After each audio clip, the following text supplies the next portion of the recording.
very good evening to all of you and a happy new year. This is the first ICSL e-convo for 2021. This is also the 20th e-convo in this series. And I am very happy that we are meeting again and starting this wonderful year. I hope it's a wonderful year for all of you and all of us. We have gone through some crazy things in 2020, but I hope that most of the crazy things are over by now. We have as our guest today on this episode two eminent educationists. We have Dr. Wattle. Welcome, Dr. Wattle. Can you please? Thank you. Yes. Thank you very much. Thank you. So we have Dr. Amita Wattle with us. She's the principal of Springdale's Public School, Pusaro, and also the former chairperson of National Progressive School Conference, which is a body of, I think now we have about 160, 170 schools, right, ma'am? I think that's the Well, number of now schools. we've come to nearly 200, Oh, Dr. wonderful. Nishchal. Yeah. Great. So I think it's grown now 200 schools, and she was the chairperson of that organization. And she's also very passionate about inclusive education, which is something which is very close to her heart. And she has been practicing that in her school and advocating that in several forums across the world. We also have with us Sudha Rajmohan. Sudhaji, thank you for coming, joining us today. Thank you. Sudhaji is the former associate vice president of the Shri Educare Limited, which manages the Shri Ram schools. And she was also the former associate director of GEMS Education.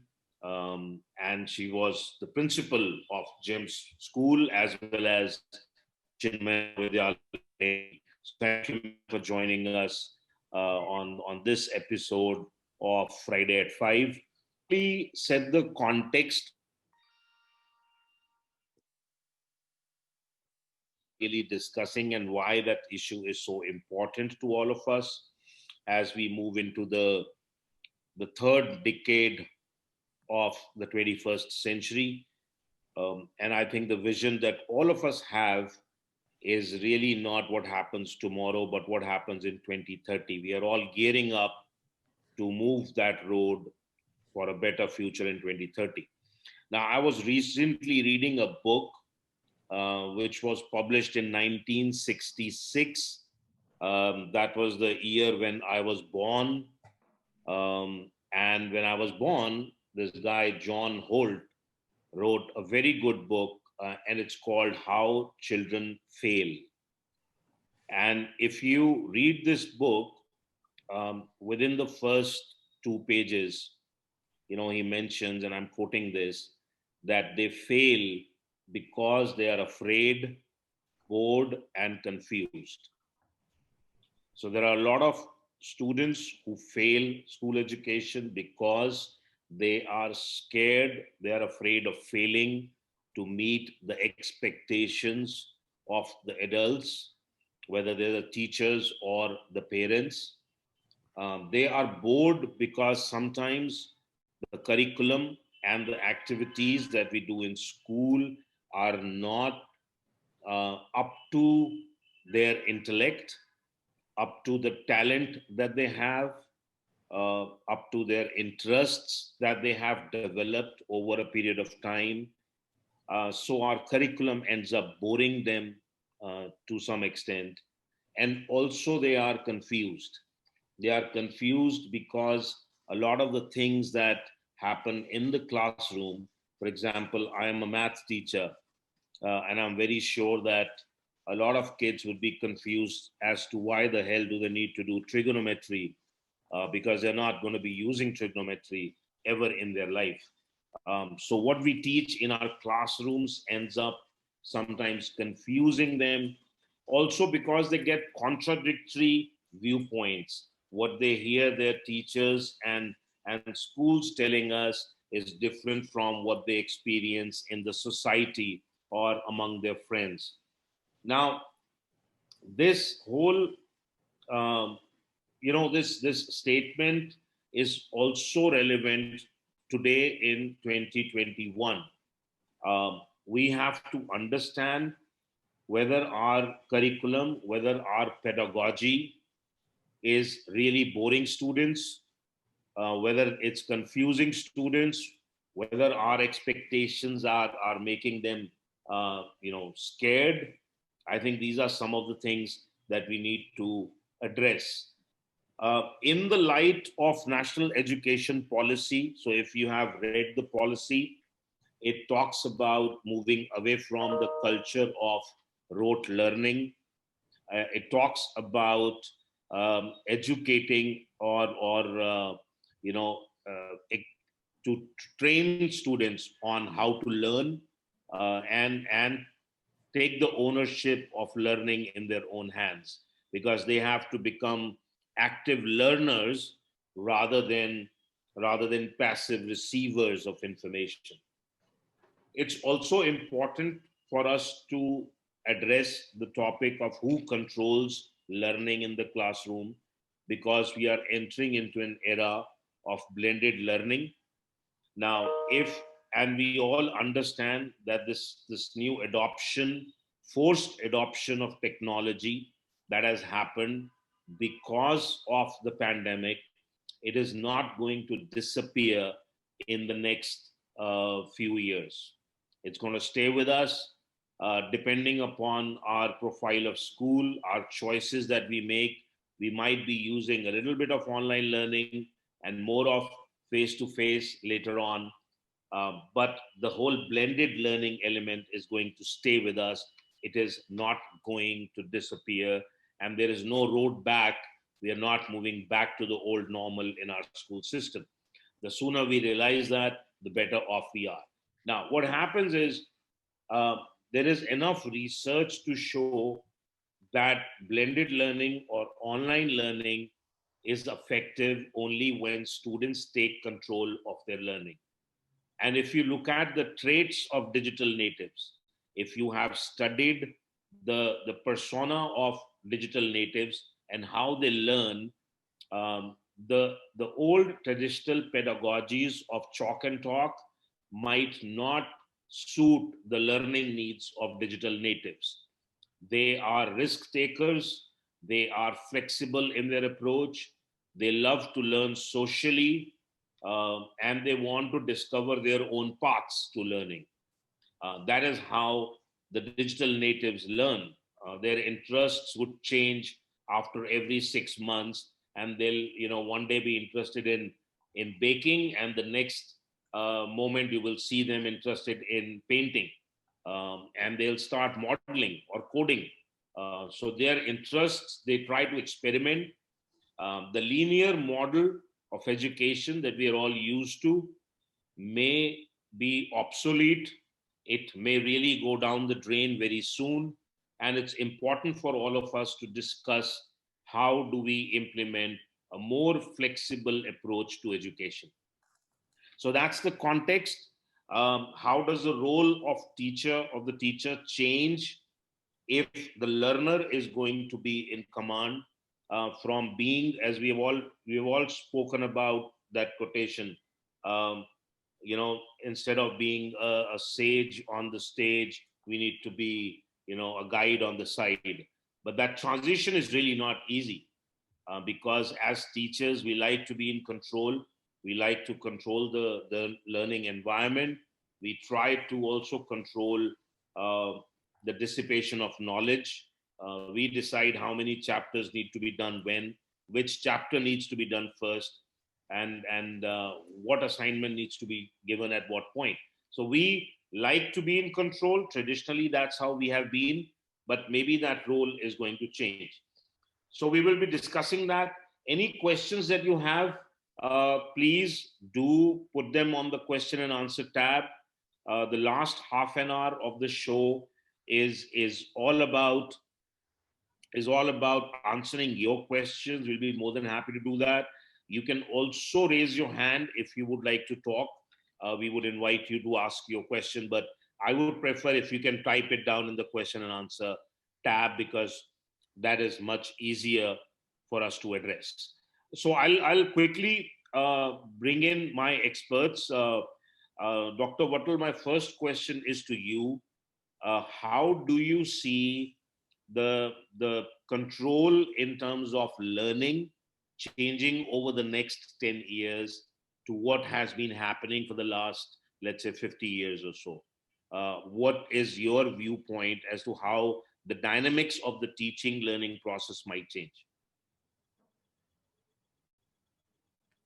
Ma'am, I think you Yeah, are. yeah. Yeah. Okay. Sorry. Let me thank you very much for inviting me and giving me this wonderful opportunity. And you've been doing some amazing work, Dr. Nischal, by having these wonderful interactions, I believe, every Friday, and more power to you in that.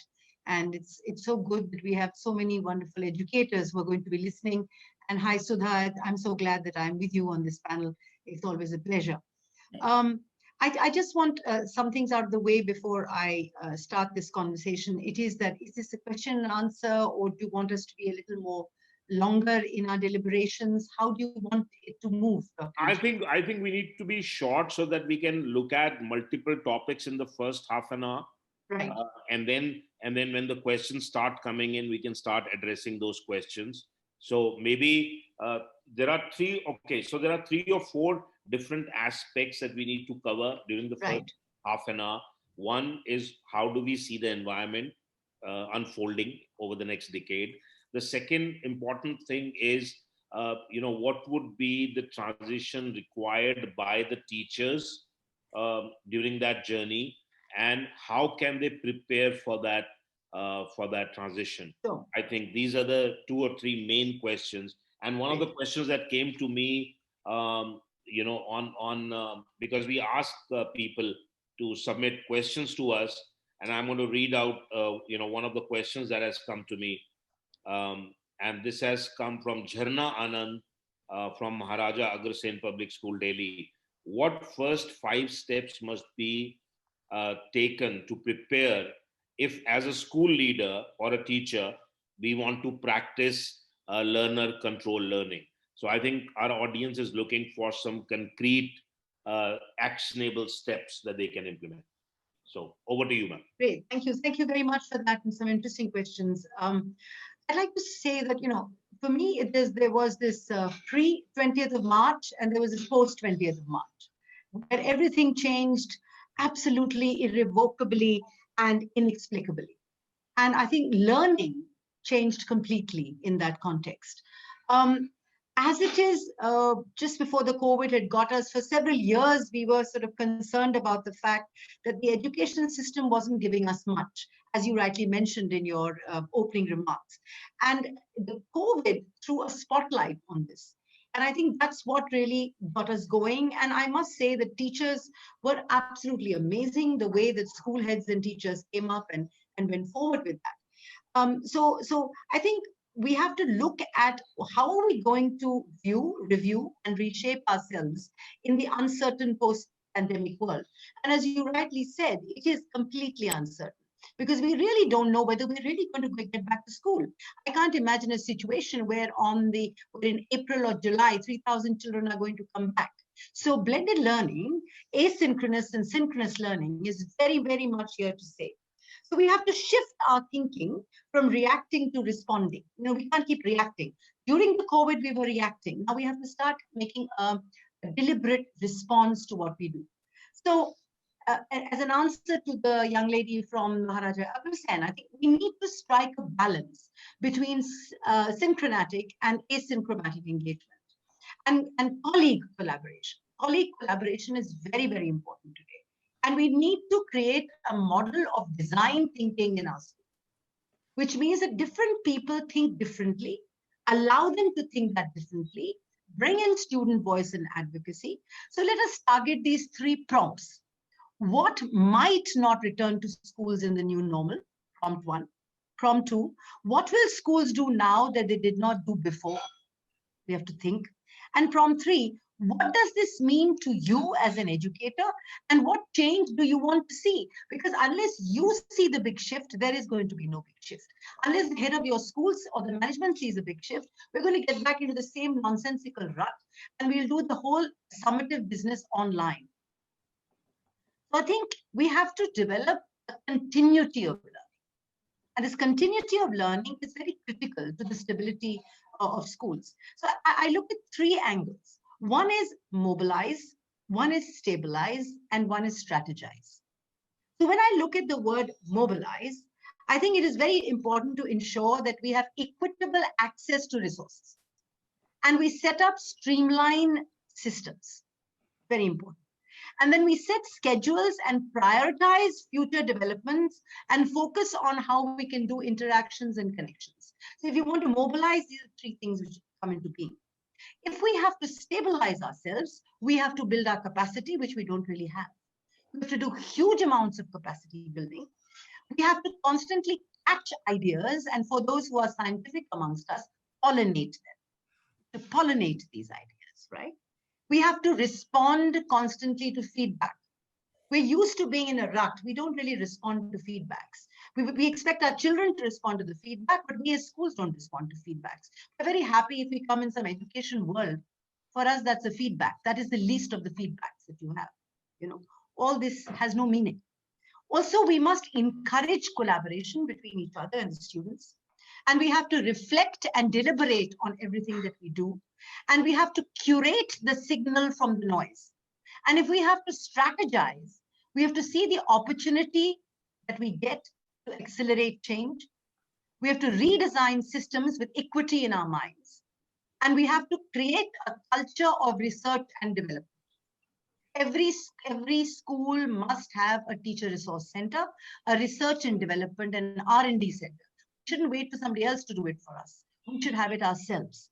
And also we have to rethink the role of a teacher as a team, as a support. What is the role over here? And I think the whole 21st century skilling that we keep talking about that has become so passé must actually come out of the cupboards. And we have to start looking at creating mental health, emotional well-being, and a sort of a learning compass for our minds. So we have to create heart sets, skill sets, and mindsets. And that is the way we have to move. I will rest here, Dr. Nishan. Yeah, I think what you said is absolutely right, and you put a nice framework to what the schools and the teachers need to start thinking in the future.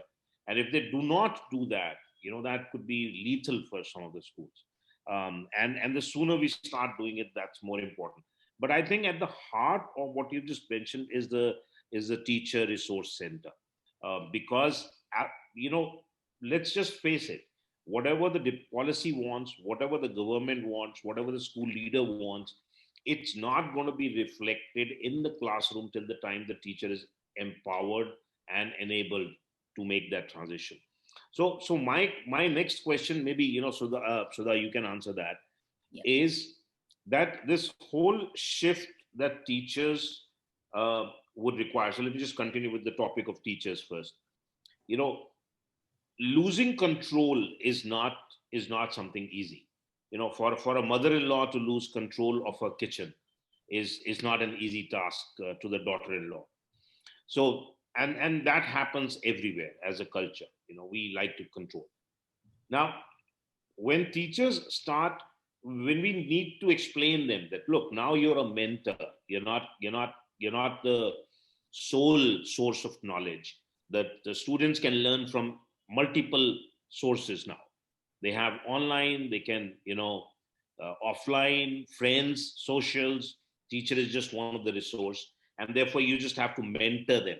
This transition from being a teacher to a mentor, how easy or difficult would it be? And how would you suggest that this should be done by teachers? Thank you so much, Atulji. So on the onset, first of all, thanking you for, at such a short notice, allowing me to be as part of the panel, because this was a really, a topic very close to my heart, and I felt that I must contribute here. And great inputs I have received at from Dr. Amita Muttal here. So she has put in fact, a lot of things. The entire ground is set already.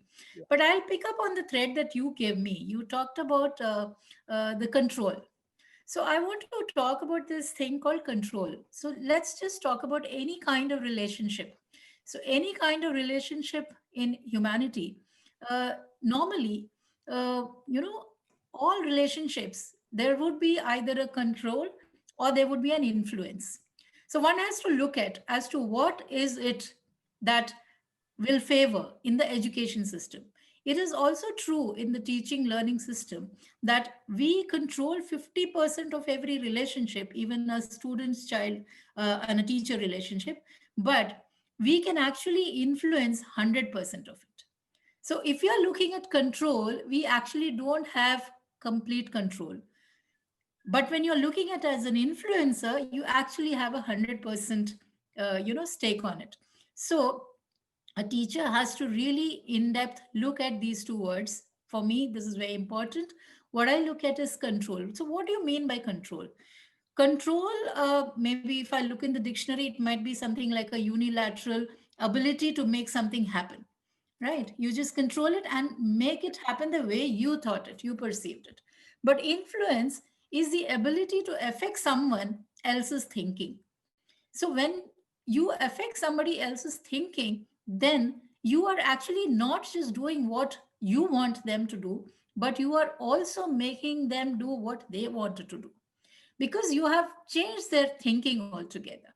So, in my thought, the teacher has to aim for influence rather than control. So if we shift and leave the control to the children, because end of the day, we have to look at this, that in the teaching learning process, what is more important, teaching or learning? Because the ultimate act which is happening is the learning. So if you look at the outcome, it's a learning that has to happen. So the teacher has to influence rather than control. So this is the very first thing that I would suggest here. And as you rightly said, I think you couldn't have a better comparison than a mother in law and a daughter in law story. But I would definitely say this, that, it's very difficult to give away something. Um, Giving away doesn't come natural to human beings.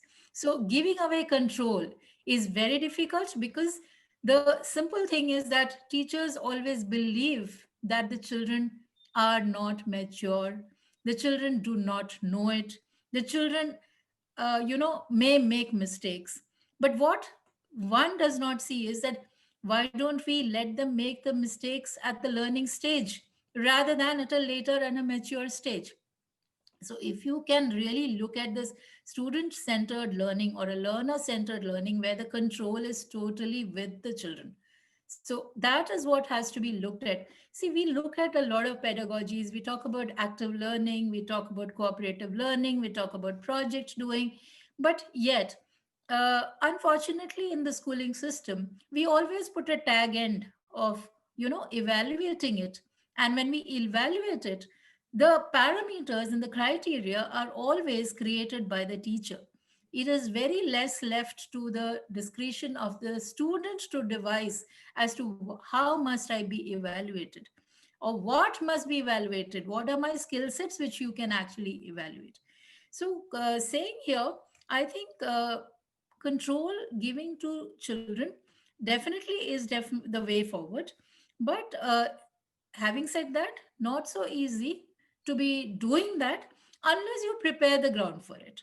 So what are the steps, where are the teachers going to find the roadblocks to this kind of preparing the children for taking over the control? So one has to start from a growth and a growing mindset. So you can't have a fixed mindset. So when we look at learning any topic, learning any subject, if we start exploring as to what the child already knows and leave it to the child to see how he wants to learn, and looking at different options of learning, why has it to be that one teacher talks to 30 children and you expect all 30 children would be able to learn at the same pace. Yes, I do agree. Teachers have challenges, teachers have syllabi, teachers have a lot of timelines to meet up. But yet, trying this methodology where you actually let the learner take the responsibility, give it to the child, give it to the child in terms of how do I want to take it. I will give a very simple illustrative example. Let's say I want to build a vocabulary amongst children. Now if I want to build vocabulary amongst children, the most favorite uh, teaching material that one uses is a set of flashcards. So I could use a set of flashcards and I could get the children to identify, and then you start getting the children, and somewhere indirectly we start with a rote learning process, because children would start identifying the picture to a word. But this association could have been very different. Why did the teacher have to show the flashcards? If the flashcards were distributed to the children, and if the children could create a story around it, so even if you're on an online platform, the features that we have today, the tools and techniques that we have on today, in fact, if you ask me, some of the teachers would agree with me here, saying that online techniques actually allow you a lot more of freedom in terms of using multiple strategies of teaching, because you actually have no backbencher. Every child is at the same distance to you. The very first advantage of an online learning is that. Yes, of course, we're not looking at being always stuck with an online learning. We're definitely wanting to come closer, because there is nothing that can, actually take away the pleasure of that, the social emotional learning and the kind of peer connections that the children make. So all that has to come back. But So right, so these are some of the tools. I think that you rightly said that online is going to give more control to the learner. But one absolutely, question that comes to my mind when I was listening to you, and you yeah, have rightly put it, is about the growth mindset. And in correct. fact, a related question has come from Neeta Mukherjee from Nagpur, Maharashtra. And this is a question that maybe I would want Amitaji you to take up, these two important things. Is So let me read out her question. How can the learners be motivated, as many of them are very lenient in their submissions? They are not ready to take the onus. Also, some parents are not supporting the new normal of teaching learning scenario. So there is a problem. So although we all believe that yes, the future is going to be about learner controlled behavior, but Correct. teachers will have to help them develop the growth mindset. Now the problem is that 90% of teachers in India do not have growth mindset. Hmm. I mean, that's the reality, right? I mean, we could be talking about wonderful things, and they all seem like Santa Claus. And I try to be very honest on this program. But if we have, I think, millions of teachers in our country, and they are bound to a book, the syllabus, some lectures, and they only know how to do that. That is all they know. In fact, when I interview some of the teachers for positions, and I ask them a question, they say, "Sir, I've been teaching only till class 8th so far, so I don't know the question because that's in ninth class curriculum." Now, that's the kind of mindset we have among our teachers sometimes. How will these teachers create a growth mindset and motivate students to become learners when they themselves have not become lifelong learners and they have not taken control of their own learning and professional development? That's something that I would like Dr. Wattle to address. What are your views on? It's a little tragic that we seem to undermine teachers all the time. I think in all the years, I've been 45 years in this area of learning, and I have met the most spectacular human beings, both in government schools, in Kendra Vidyalayas, in private schools. I have worked in small villages in India, and I have worked abroad. So we can't stereotype teachers. In fact, I would say that just this year, I was on the board of selection of the National Award for Teachers. And I found the most unique men and women who were working in villages and they were all involved in individualized learning of children. Now, unless they themselves believed, and they were working through very challenging roles where there were flood-ridden areas, where there was terrorism, where there was Naxal activity in the Northeast, where there were elephants which came and finished off their schools every second, third day. So, I mean, look, any profession has people who aren't so good and who are mediocre, and people who are very good. So let's just stop stereotyping the teacher, because for me, I mean, I know I'm here because of a lot of the background I've got from my teachers, you know.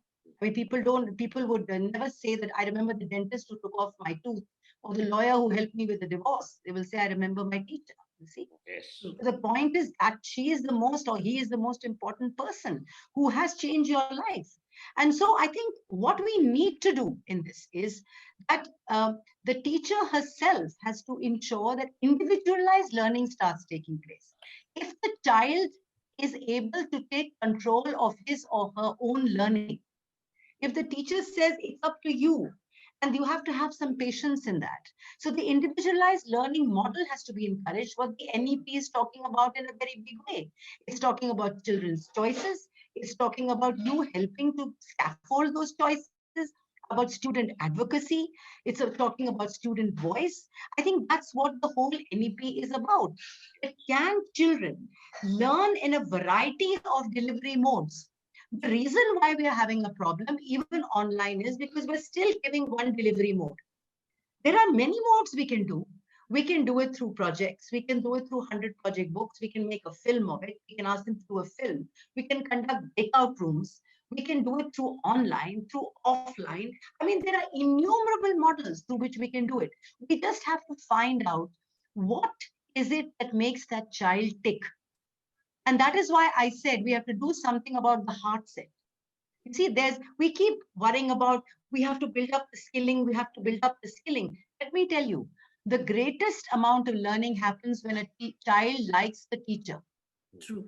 He or she automatically connects with the teacher and wants to do well. So I think first we have to get our own house in order by becoming people who are completely engaged with our children. And there has to be not familiarity. I can't tolerate familiarity, but there has to be intimacy. Yes. There's a huge difference between intimacy and familiarity. Familiarity is, you know, patting each other on the back and saying, "Arey yaar." That's not what I expect from any teacher would. But intimacy is a heart-to-heart connect, adult to youth connect, and yet there is a certain level of respect. So I think it's very important if we see that we keep this methodology going, and we don't get bogged down by a fixed curriculum. We have to understand that there is a certain elasticity that we have to bring into our classroom. We have to make it a little more flexible, because ultimately a classroom has 40 human beings and each person is different. Can we try to cluster those children? Can we create the bell jar, the reverted bell jar of Mackenzie, where we say, okay, there are these early innovators, that they're not because of you, but in spite of you, because they're so good in any case. Then you have these young people who come in a little earlier, then you have another lot who lags behind a bit. At the end, you have another 6 or 7 kids who just don't get the plot till the end. But can we identify them? And then can we say that by the end of the year, I want at each level my kids to move to another level, because then it is my success. A child never fails. It's the teacher who fails. True. I think this is the way I look at what you just asked, Dr. Nish. And ma'am, one more question that I would like to address, because see, obviously Springdale's, is a school in which the parents are all educated. They're all tech savvy. They understand what is the right thing and the wrong thing to do. So and similarly, Sudha, you have also dealt with GEMS, and we all sit in. And I went to DPS Mathura Road, and I'm a product of DPS. So we feel that okay, this is how education is. But when you go to smaller towns, when you go to Ambala, when you go to Hoshiarpur, when you go to much more, even more smaller towns, and we have a lot of principals from smaller schools also joining us today. Parents are only again concerned about the marks. They're only concerned about whether my child can speak in English. because that's how they want that's how they envision the education part. And for them, for us to explain them, that it's the responsibility of the learner to be the driver of his own learning, and they have to be in control. They have to do it, and there is a flexible curriculum. Is it easy? Would it be easy to explain all those parents? If not, what are the steps that schools can take to make sure that parents are an active and important stakeholder in the learning process? That's a question to you, Dr. Vatul. I'd like to thank you for that, and thank you for bringing that up. I'd just like to make some corrections here. Firstly, we have 800 children in Springdale's Pusa Road who are from the slums. They're the poorest of the poor, because we were a school who from the very beginning believed in the community. So the RTE, when it came, it made our school a model school because it realized that this was a school where these things happened. So free midday meal, shoes, clothes, and yet having the lowest fee structure. So that is the kind of school we had. So we deal with 3 slum communities, Dasgara, Todapur, and Ashok Basti. Children come directly from there, and they are not learning separately. They have been learning together from 1978. So I have also worked in Eastern UP, which can be extremely conservative, and in village schools, I have done all sorts of work at different levels. Ultimately, let me tell you, it's the passion of the teacher. If a parent believes that you believe and love his child, he or she will do anything for you. It has nothing to do with, big school, small school, elite school, non-elite school. It's how passionate you are about working. Ultimately, you have to look at the whole idea that you're absolutely right. You have to bring livelihood to the lives of children. After all, we are not a rich country. We are still a developing country. And every child who comes to me, my first and foremost thing is not only making him a good human being, but also trying to get him a good job, him or her a good job. Because ultimately, that's what parents are sending you for to school. And so I think we have to look at a 4-dimensional child. It's not only about the head, the heart, and the hand. It's also about the in-depth consciousness. What is the meta learning happening in school? Firstly, are children aware of how to learn? And how can they apply their learning to real life? What is the problem? I always say that it's no more a knowledge society. It's an information society that needs to use that information for real life work, not for doing a cut-paste job and putting a project. So how do we use that information? So if we are able to nurture every child in our classroom and make connections with their learning with real life situations, they will automatically land up thinking out of the box and getting a job. And that's what it is about. What is the point of teaching mathematics?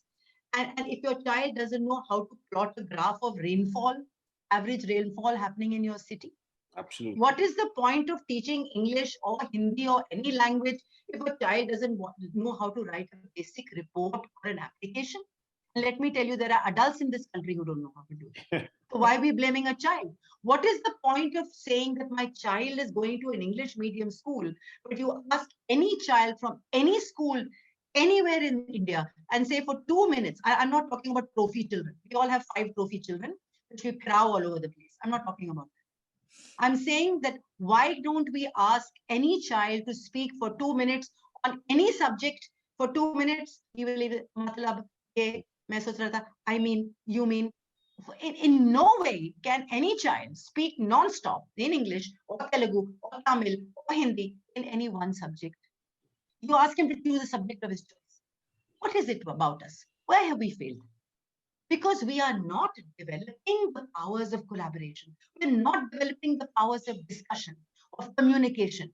Today, in today's world, we need to constantly tell parents and communicate with them. Every day we have to communicate with our parent community and tell them that if बच्चे को बोलना नहीं आएगा और अगर एक दूसरे से बात नहीं करेगा, he will not be able to get a job.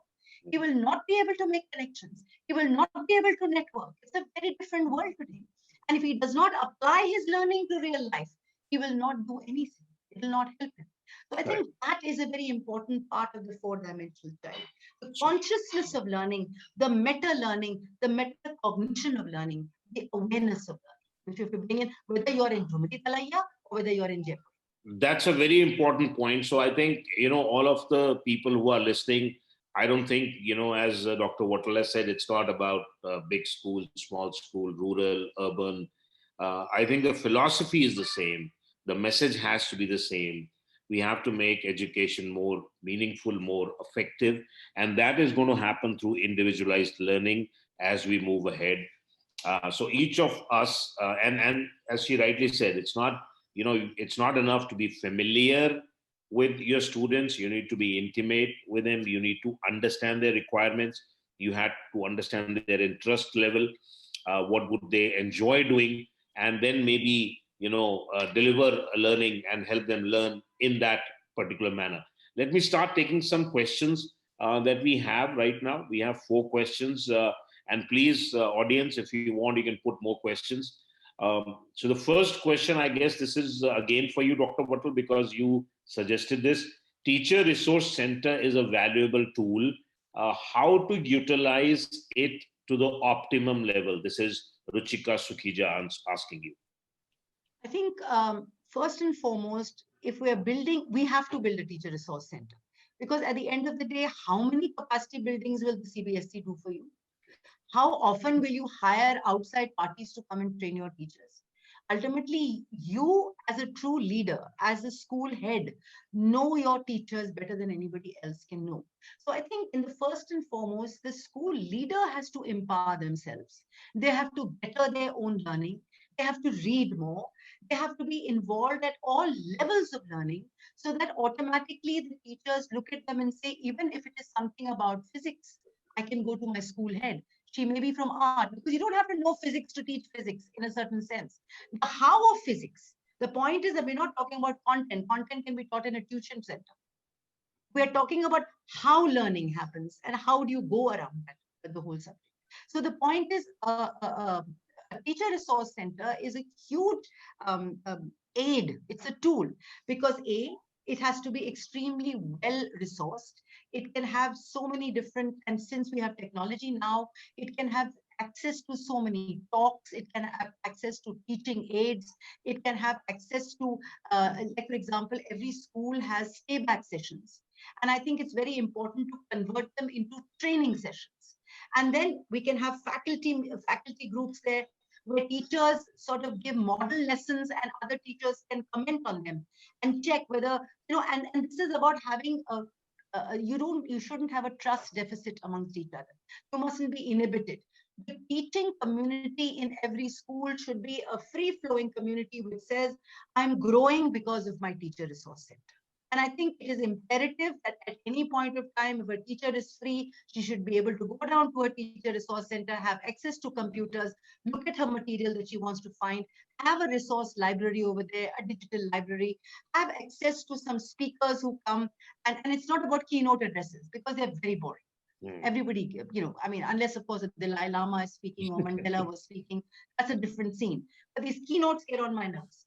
The point is we need something to hold on to and take back with us into our classroom. So people who come there and give experiential learning capsules, the principal herself or himself should at least be training teachers 3 to 4 times in a week in different levels, and find out what it should be a need-based learning. So asking teachers, what is it that you would like in the science department? What do you want in the social science department? And then make a regular rota, a timetable of it. It's an extreme, you need to have a person, you just can't leave it loose. So it's very important that you must get together and work together in this. Invite people who could come over and work. So I beseech you, if you are principals sitting here, or if you're senior teachers, or even junior teachers, young teachers, please push for a teacher resource center in the school. Yeah? I think that's a very, very, very good idea. And she's answered that question really well. In fact, I wanted to add here. Absolutely, Sudha, go ahead. I just wanted to add a point here. So I just want, in fact, this is the right time for the school to go in for the teacher resource center, because with this pandemic on, already have really spruced themselves up in terms of the professional development. I mean, it may have been forced, it may have been that they were pushed into doing it, and a lot of many teachers have done it passionately, and some of them have discovered what more the strengths that they have. So based on that, if you look at it, at this point of time, it's not a building. I'm sure that's not what Dr. Absolutely. Amita is talking about. She's Absolutely. actually talking about not a room, but she's talking about True. that philosophy, the thought that the teacher must be learning. So that is already there, the threads are already there. It's just that the school has to put it into a structure and not wait for an external trainer to come in, but within the group collaborate and create a lot Absolutely. more. Yes, That's it can even be a online resource center for teachers. Absolutely. Absolutely. Dr. Nishal, can I just pop in for a minute over here Yes, ma'am. and just say that, we've got these, the Sahodia groups are there amongst the CBSE schools. Now, I correct. have seen some fantastic work being done amongst the Sahodia groups.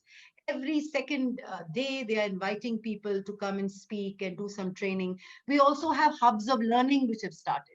And the NEP has talked about cluster schools. So I think we have, if schools became those kind of hubs and helped out and became a government, Kendra Vidyalaya, private, interrelated kind of a place and not just one type of school, it would really be good because then there would be a free flow of ideas between each other. So I think that's Right. important. Thank Yeah, you for I that. think even Philip Kotler in his latest book has mentioned, that we are entering into a age of cooperation rather than Absolutely. competition.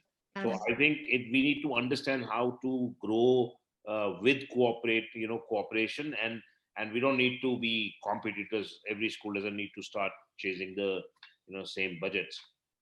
So I think that's very important. And okay, so my next question that I'm taking up is for Sudha. Here you go. This Yes. is anonymous attendee.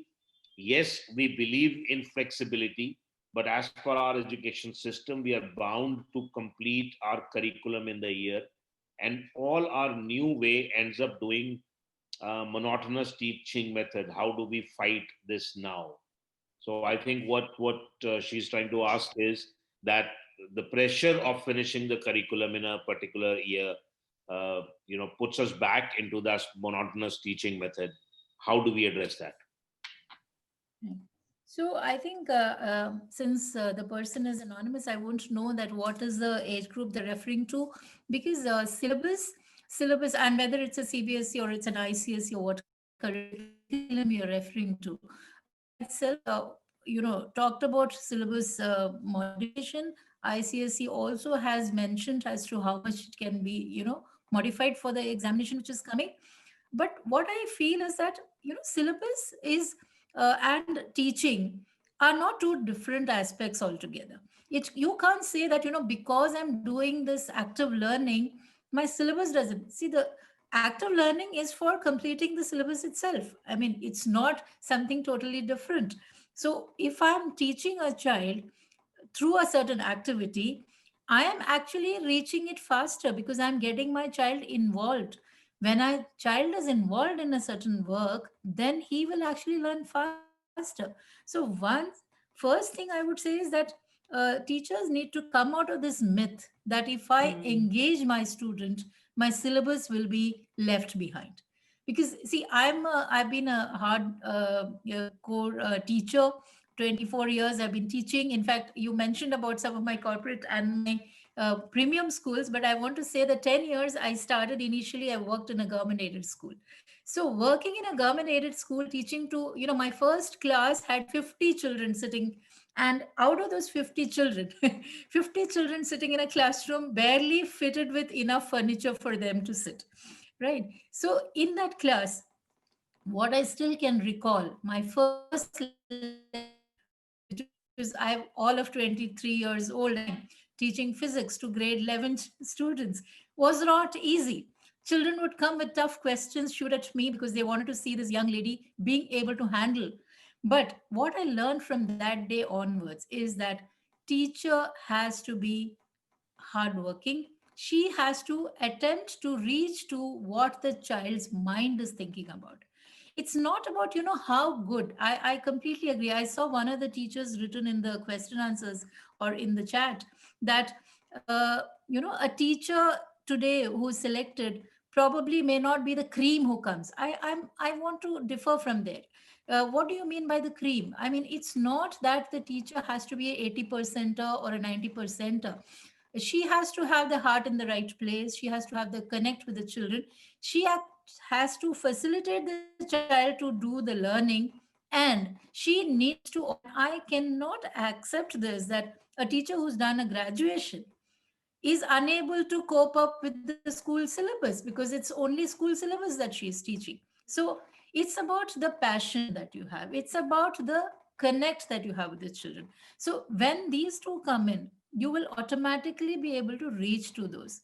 So again, coming back to the question that he said about syllabus completion, syllabus is a camouflaged, kind of a entity, has the basic concept embedded right in. And if you've taught the children the syllabus coverage, I mean, I'm looking at a subject even like a math or a physics. If you work the basic concept to them, and then you're expecting that identity has to be proved well,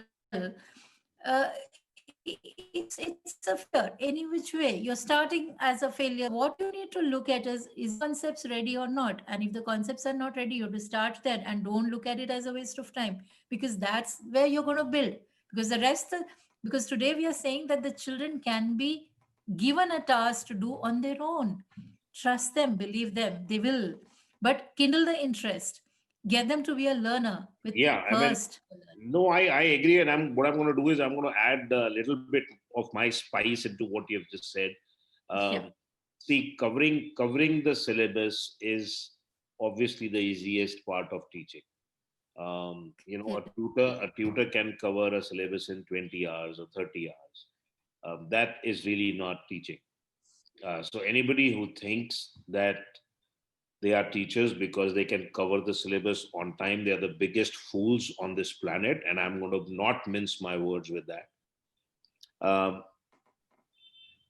it's any layman can cover the syllabus. Okay, as a teacher, your job is really to uncover the concepts that right. are within those topics or the concepts that you're teaching. In mathematics, for example, since I am a mathematics person, I can give you an example from mathematics.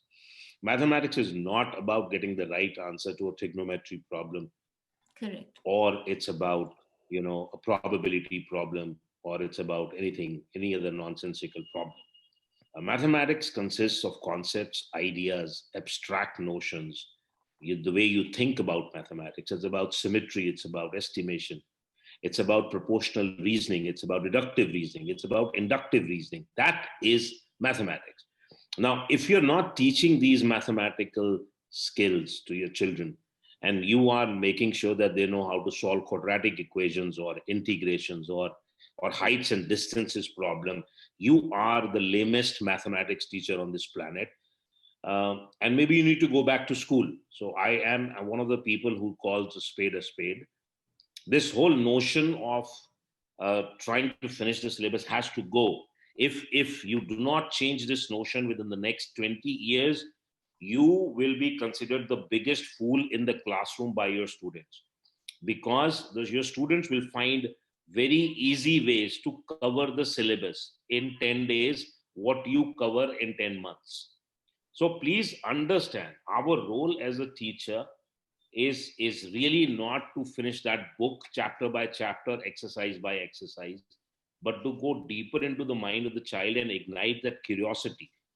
There's no point being a science teacher if you can't generate that curiosity. If your kid has not done one independent experiment of his own in 12 years, you have failed as a science teacher. Period.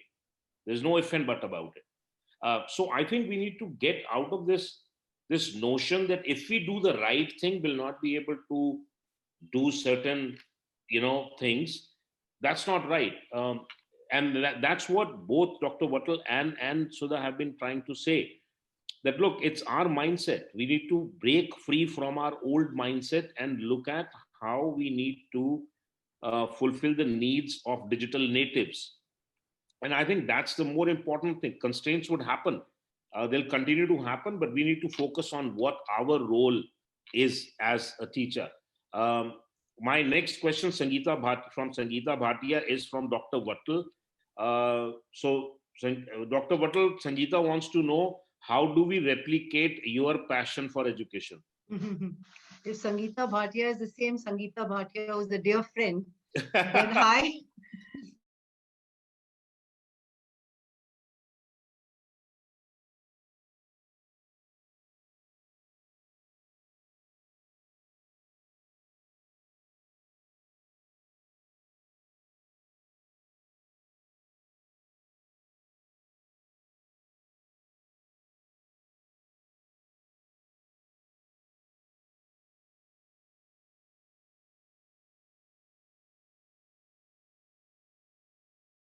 Teacher worth her salt. Any teacher, like you rightly said, Dr. Nichal, but I would sort of be a little easier with my words. Is that if the youngest to the oldest teacher that I've seen in my life are people who actually do make an effort to ensure that their children study, they learn. And some of them are caught up in, it happens because some of them have become dinosaurs. They become, unfortunately, I would never want a teacher to be irrelevant. But today, if we don't upgrade ourselves, so I won't use any other word, but I will say irrelevance. You see, earlier you were exploited. Today you will become irrelevant. To prevent yourself from becoming irrelevant, it is very important that we engage ourselves, we upgrade ourselves, we read a lot. It's essential that we read. And unfortunately, I realize that I'm from the same mission. I don't call it a profession. For me, it's a mission, you know. So in this, maybe because teachers themselves are so caught up in the work that they do, they don't have too much time, and so they don't read. But I think a teacher who doesn't read can never really move forward. So I plead with all my colleagues that we must read, and we must, even if we read the editorials of newspapers, it will help a lot. I think it's very important to be involved with reading, upgradation, and looking at what's happening, because it's like, who moved my cheese? We don't want the cheese to be moved before. You want to be in front of the cheese.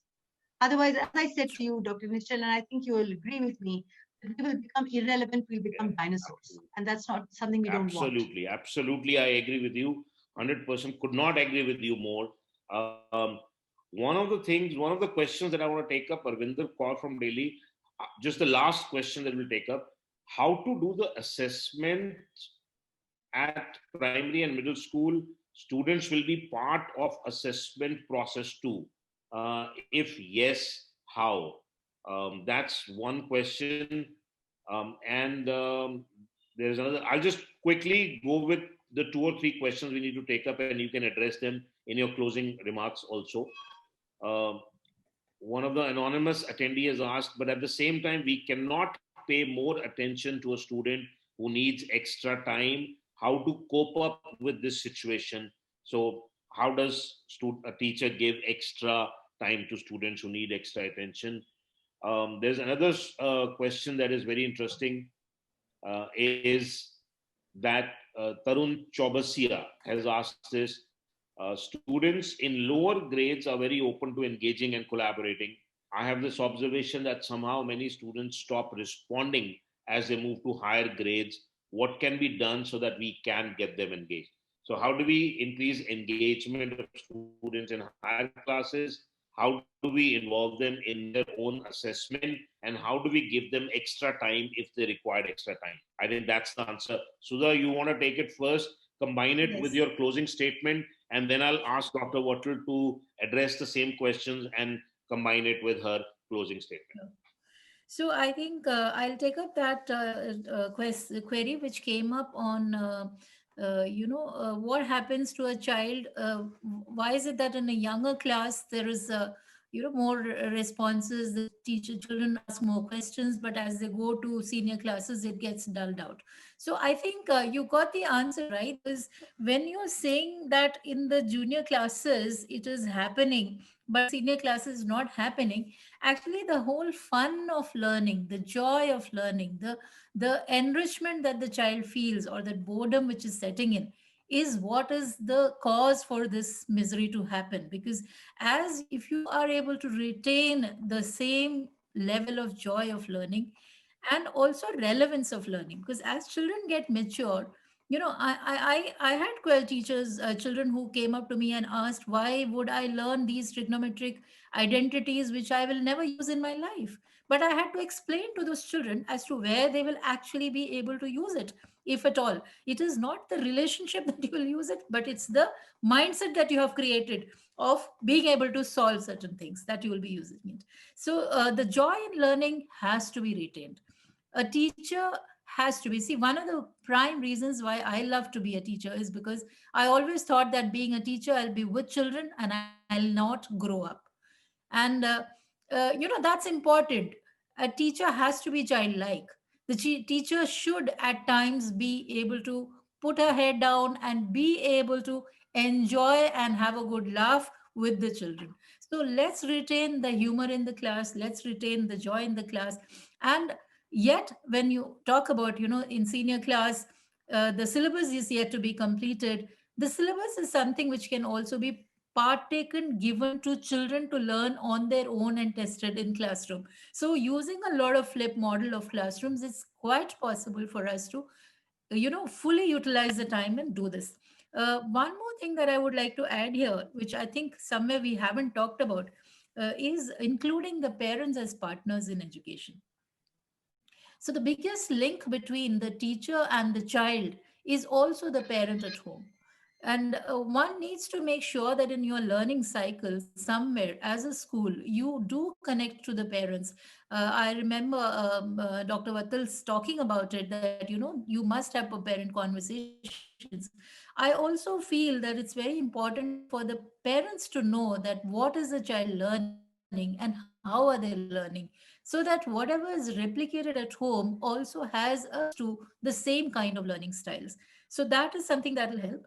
Now, as I would like to put and summarize some of my points which I come to you with this, that as teachers, you have to look what is more important, whether it's a control or it's an influence. Whether you're going to be an influencer or are you going to be the controller at in charge in the class. Because if you are able to change that, the question is already answered, because you have an open and a growth mindset. That you are Perfect. having a Thank you. fixed mindset is because you want to be controlled. So Thank you so thank much, you so Sudhaji. much. And Thank you very much. And over to you, Dr. Vattal. So I think one of the most violent days in a school is the report card day, when you have to come. And as a Gandhian, I believe that we have to do something about this. So our report cards should have to look very different. They should become actually tools of peace. And how do we do that? Because you see, assessment and report cards they have a sort of as I say, a very synergetic kind of a relationship. So assessment also has to be looked at in a much more peaceful manner for children. And how do we do that? So first, let me look at the report card. So when I look at a holistic report card has to be equitable. Everybody cannot be judged on the same content that we've got. I know it, but from nursery to grade 8, Dr. Nishchal, there's a lot we can do with our lives. I don't know why we are so hung up about the content. I don't care if you just teach 3 chapters, but you let that chapter become a sort of a way of life, it doesn't matter. And so it has to be equitable. It has to be inclusive. That means the last child should not be left behind in that. It has to be joyful. It has to be a joyful feeling when you open your report card. I mean, it was the most miserable day of my life when I used to go for these report cards with my parents. And it has to be holistic in the way you're looking at a 4-dimensional child. And it has to have a diverse language content, knowledge content. Because I think the whole idea should be about knowledge, skills, competencies, abilities, values, and the learner profile. That's it. What kind of a child do you want who progresses into the next class? Should he be a child who is who has a vision, who's a thinker, who's a collaborator, who's a communicator? As you rightly said, competition may bring you success, but collaboration will bring you livelihood. And so can we create these holistic report cards? And these holistic report cards are involved with self-assessment. I don't know why we haven't talked about self-assessment. Let there be an entire passage on self-assessment of the child, how I feel I've done, on peer assessment, about the peer thinks about you, on a parent assessment and a teacher assessment. That's why I keep, bleating about the four-dimensional aspect of it. So 4 aspects. Let us make it transformative. Let's make that report card transformative. And this will help us to shape a better future for the kids, meet the challenges of the 21st century, and it'll also help in conflict resolution that comes up during the report card time. As far as assessments are concerned, I know this may sound far-fetched, but I try it and I work on it. It's not easy. But I think we have to select appropriate assessment measures and assess the learning outcomes, because there are multiple ways of assessing. Why should I be assessed like Sangeeta? Sangeeta may be a much more clever person than me. But if I'm going to be assessed in the same manner as Sangeeta Bhatia is assessed, I will fail. So there has to be multiple ways of assessment. At least in one classroom, make 3 assessment models, make 3 rubrics to which we assess. Sure. And they should be used so that each child is assessed at his own level and potential. And the confidence of the students to be maintained. So this way the confidence gets maintained, because they say, okay, I didn't move from B to A, but at least I moved from E to D. So there's a movement, and this progression is very, very important. And you know what we do? We never analyze the results of the outcomes of our assessments. Yes. Which teacher, when a child comes to her from grade 7 into grade 8, does she look at the report card of grade 7 coming into grade 8? No. As far as she's concerned, tum pass ho gaye, tum mere paas ho gaye, let's get on with it. Today, good morning, everybody. Let's get on with English and I'm writing. Yeah. You see, why are we not sitting down as a faculty and looking at their cards and seeing how did they do? Where is it that they did not reach? Can we now do some remedial work with them to enhance them? Why does that child move through the entire school and the teacher says, hey, Bhagwan, ab wo tumhare paas aa rahe hain. He's very poor in mathematics. He will remain poor in mathematics. I think it is important, it is our responsibility that by the end of the year, if a child is not doing well, by the end of the year, he should do a little better. I'm not expecting every child to be excellent, but it is the moral responsibility of every teacher to ensure that the children keep moving progressively in their classrooms. And there is a difference in them. There's a difference. And if there's no difference, then we must find out what is the issue, what is the problem. There have to be adjustment to improvement programs following the results of the learning outcomes. And assessment should lead to adjustments.